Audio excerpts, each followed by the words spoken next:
അവധിക്കാലം ചെറുപുഴയിലെ കുട്ടികൾ ജലാശയത്തിൽ ആഘോഷിച്ചു നീന്തൽ പഠനത്തിലൂടെ.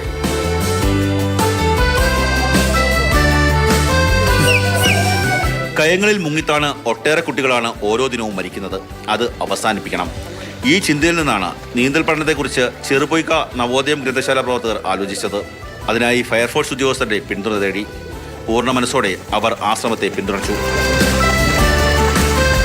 പ്രദേശവാസിയായ ഫയർഫോഴ്സ് ഉദ്യോഗസ്ഥൻ വിജേഷ് വിജയനും സുഹൃത്തുക്കളും മുന്നിട്ടിറങ്ങിയതോടെ പിന്നെയെല്ലാം വേഗത്തിലായി. കല്ലടയാറിന്റെ തീരത്ത് ചെറുപുഴ പാലത്തിന് സമീപം ആധുനിക സംവിധാനങ്ങൾ ഒരുക്കിയാണ് പരിശീലനം.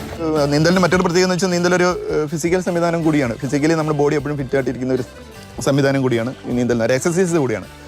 അതുകൊണ്ട് നമ്മൾ ശനി ഞായർ അല്ലെങ്കിൽ സ്കൂൾ അവധി ദിവസങ്ങളിലൊക്കെ രാവിലെ കുട്ടികളെ ഇപ്പം പോയവരെ ഇവിടെ കൊണ്ട് നിർത്തില്ല, ഇത് വീണ്ടും തുടരും എന്നാണ് ഞങ്ങളുടെ ആഗ്രഹം. 5 മുതൽ 18 വയസ്സ് വരെയുള്ള കുട്ടികൾക്കാണ് പരിശീലനം. 101 കുട്ടികൾ ഇതുവരെ പരിശീലനം നേടി. 50 ദിവസം നീണ്ടുനിന്ന അവധിക്കാല ക്യാമ്പ് അടുത്ത ഞായറാഴ്ച സമാപിക്കും. ഫയർഫോഴ്സ് ഉദ്യോഗസ്ഥർ കുട്ടികൾക്ക് ബോധവൽക്കരണം നടത്തും. മികച്ച പ്രകടനം കാഴ്ചവെച്ച കുട്ടികൾക്ക് സമ്മാനങ്ങൾ നൽകും. ഈ അവധിക്കാലം കൊണ്ട് പരിശീലനം അവസാനിപ്പിക്കാനല്ല സംഘാടകരുടെ തീരുമാനം. ശനി ഞായർ ദിവസങ്ങളിൽ പരിശീലനം തുടരും. മാതൃഭൂമി ന്യൂസ്, കൊല്ലം.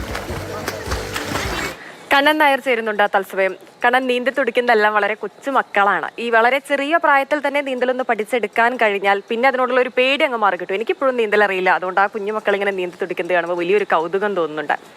അപ്പോൾ ഈ ഒരു വെക്കേഷൻ സമയത്ത് പല കുട്ടികളും ഇങ്ങനെ സോഷ്യൽ മീഡിയയിൽ കളിച്ച് തെക്ക് വടക്ക് നടന്ന്, പിന്നെ പല വാർത്തകളും വരുന്നത് നമ്മൾ കാണാറുണ്ടല്ലോ, ലഹരിക്കടിമപ്പെടുന്ന കുട്ടികൾ. അപ്പോൾ ആ രീതിയിലേക്ക് ഒന്നും പോകാതെ, തെറ്റായ വഴികളിലേക്ക് ഒന്നും പോകാതെ ഒരു അവധിക്കാലം ഈ രീതിയിൽ കൂടി പ്രയോജനപ്പെടുത്തി, അതെന്തായാലും ഒരു നല്ല കാര്യം.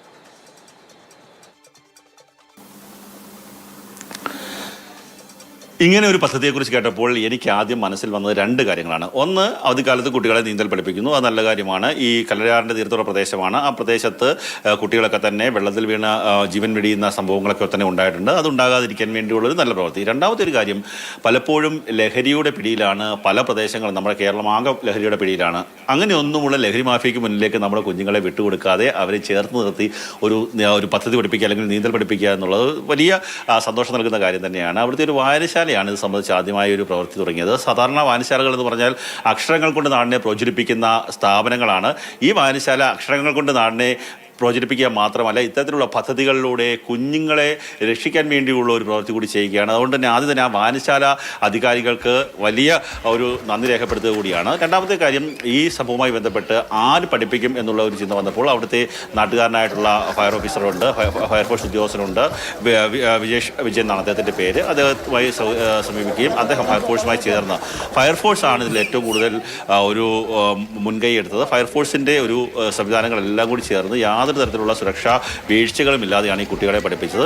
ഏപ്രിൽ മാസം ആദ്യം തുടങ്ങിയതാണ്. ഏതാണ്ട് 50 ദിവസം കൊണ്ടാണ് 101 കുട്ടികൾ, അതായത് ഫയർഫോഴ്സിൻ്റെ നമ്പറാണല്ലോ 101, അങ്ങനെ 101 കുട്ടികളാണ് ഇപ്പോൾ ഇതുവരെ പഠിച്ചിരിക്കുന്നത്. 25-ാം തീയതി അവരുടെ പഠനം പൂർത്തിയാക്കി. ഏതാണ്ട് 50 ദിവസത്തെ പഠനം പൂർത്തിയാക്കി അവർ നല്ലൊരു നീന്തൽക്കാരികളൊക്കെ തന്നെ വരുന്ന ഒരവസ്ഥ ഉണ്ടാകും. ഇത് നീന്തൽ പഠിക്കുന്നതിലൂടെ മാത്രമായി ഒതുങ്ങി നിൽക്കേണ്ട ഒന്നല്ല ഈ ഒരു നീന്തൽ പരിശീലനം. ഇനി തുടർന്നും ഈ പരിശീലനം ഉണ്ടാകണം. നല്ല നീന്തൽ താരങ്ങളെ നമ്മുടെ നാട്ടിൽ നിന്നും കൂടി നമുക്ക് വാർത്തെടുക്കാം.